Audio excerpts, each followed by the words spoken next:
ど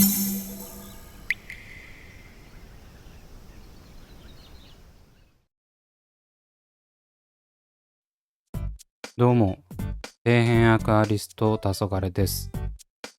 自分は水槽台の上段下段に水槽を置いており、上段には60センチ規格水槽、下段には30センチキューブ水槽を2つ置いています。生態メイン水槽以外は水草を植栽してレイアウト水槽っぽくしているんですが、まだ埋まっていない場所があるんです。それは一番左の水槽台の下段左側です。こちらは以前90センチ水槽に使用する輪生水草をストックしており、60センチベアタンク水槽に水草を移してからは空っぽのままだったんです。毎回レイアウト水槽を作るまでが行き当たりばったりのため、やり始めるまでが億劫でなかなか立ち上がらないんですよね。やりたいレイアウトが決まっているのであればスムーズにいくんでしょうけど、レイアウト素材から何まで適当だと逆に難しいまであります。というわけで今回は重い腰を上げてようやく30センチキューブ水槽をレイアウトしていこうと思います。この水槽が立ち上がれば全ての場所に水槽が設置できたことになります。素材はあまり考えていませんが、いつも通りその場のノリで頑張ってレイアウトしていきます。というわけで早速やっていきます。まずは今回使用予定の流木から。こちらはどっかのホームセンターで2年前くらいに買った流木ですね。形は割といいです。もう一つも2年前くらいに買ったチャームの流木2つです。こちらは以前レッドビー水槽に使用していました。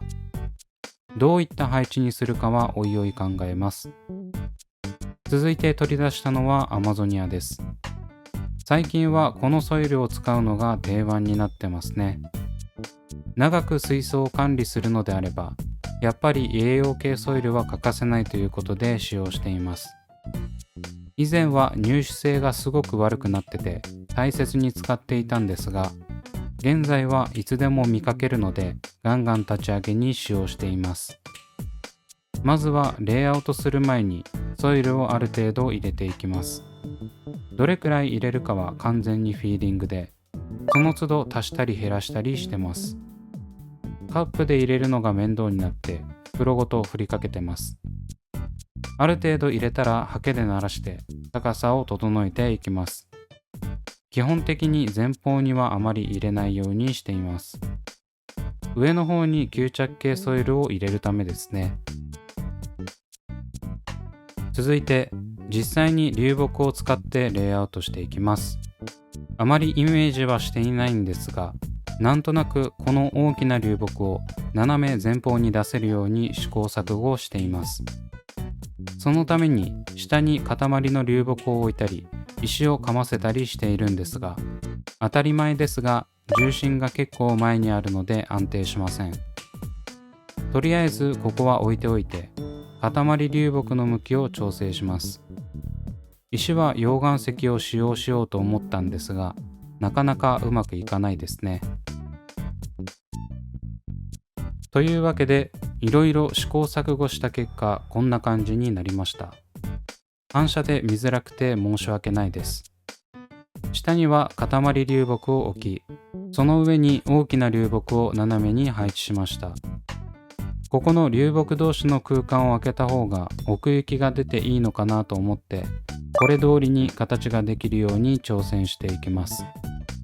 絶対にメンテナンスの際にずれたり倒れたりしないように、今回もガチガチに固定していきます。そのために Amazon でこちらを取り寄せました。いつもの紙旗の接着剤です。補助剤のベージュ色を3つと液状接着剤を2つ買いました。この接着剤はがっつり使っておかないと水に入れた時に固定が外れてしまう危険性があるので、大量にストックしておいた方がいいです。というわけで余っていた平たい製化石に接着しました。こんな感じで隙間という隙間に補助剤をぶち込んで、接着面積を取ってます。これだけしておけばさすがにちょっとやそっとのことでは取れないと思います。石の重りプラス石の広い面積で安定化を図ります。これで取れる心配はないので早速置いてみます。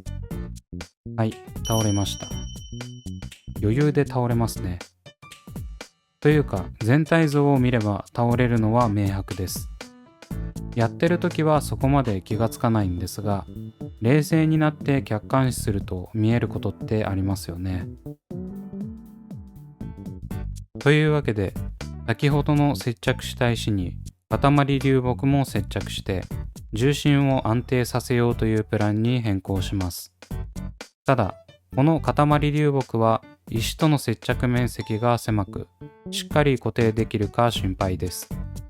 なので、石と隣接する足部分の周りを補助材でぐるっと囲んで強固に固定することにしました。どうせこの部分はソイルで隠れるので、がっつりくっつけます。位置が定まったら液状接着剤を補助材に流し込みます。そうすると煙が出て補助材が固まります。どんな反応が起きてるかはわかりませんが面白いですよね。完成した状態がこちら。この塊流木の2つの設置部分にがっつりと補助材を使っています。心もとない気もしますが信じます。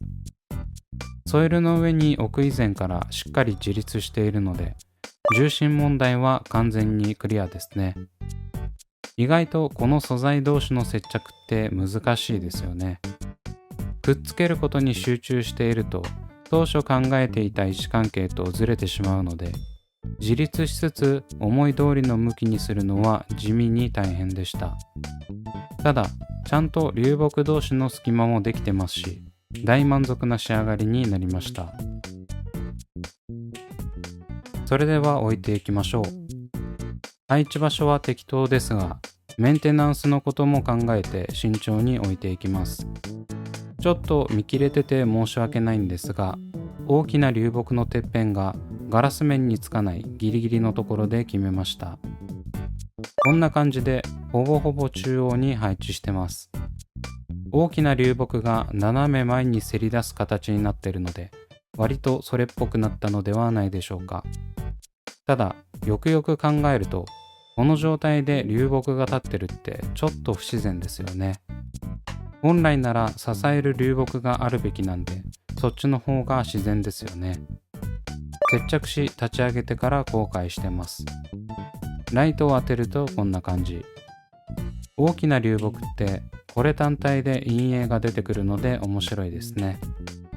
ガチな方たちはこの陰影もイメージしつつレイアウトしているんだと思うとやばいなって思います。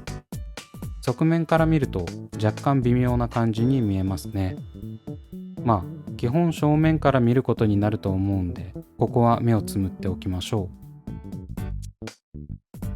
続いてはアマゾニアソイルの上に吸着系ソイルを振りかけていきます。今回もいつものプラチナソイルのスーパーパウダーを使います。本当このソイルは使い勝手よくて重宝します。前後どちらに先にソイルを入れるのがセオリーなのかはわかりませんが、個人的には前方の厚みを決めてから後ろを盛りたいので、先に前方に敷くことが多いです。上に敷くソイルが薄すぎると、ちょっとした拍子にすぐ下の大きなソイルが出てくるので、ある程度厚みは持たせましょう。あまり薄すぎると前傾層の植栽もできませんしね。敷き終わったらヘラで鳴らします。ここら辺はいつも割と適当にやってます。あとは後ろにソイルを持っていきます。今回はそこまでがっつり傾斜をつけるつもりはないので、いつもに比べると控えめです。ただ、まだ接着している下の成果石が見えているので、それが隠れるくらいには持っていきます。なんか、この石だけ見えてるのも不自然ですしね。いつもはめちゃくちゃ適当にソイル入れてるんですが、石を隠さないといけないこともあって割と慎重にやってます。とりあえず入れ終わったら、こちらも前傾同様ヘラで鳴らしていきます。無事に石も隠れたので終了。というわけで完成した状態がこちら。雑ではありますが、結構大きめな流木を使ったので迫力が少し出たのではないでしょうか。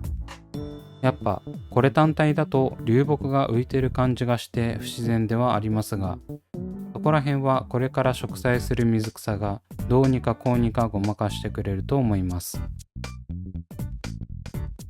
というわけでいかがだったでしょうか。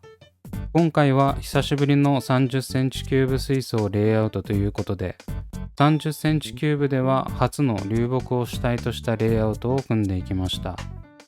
大したレイアウトではありませんが、ようやくレイアウトに着手できてよかったです。今後は水草を植栽していき、できるだけ見れるようなレイアウトにしていければと思います。例に漏れず水草もしっかり使うものは考えていないので、どうなるかはお楽しみ。というわけで今回はここまで。Twitter と Instagram もやっておりますので、そちらも見ていただけると嬉しいです。それではご視聴ありがとうございました。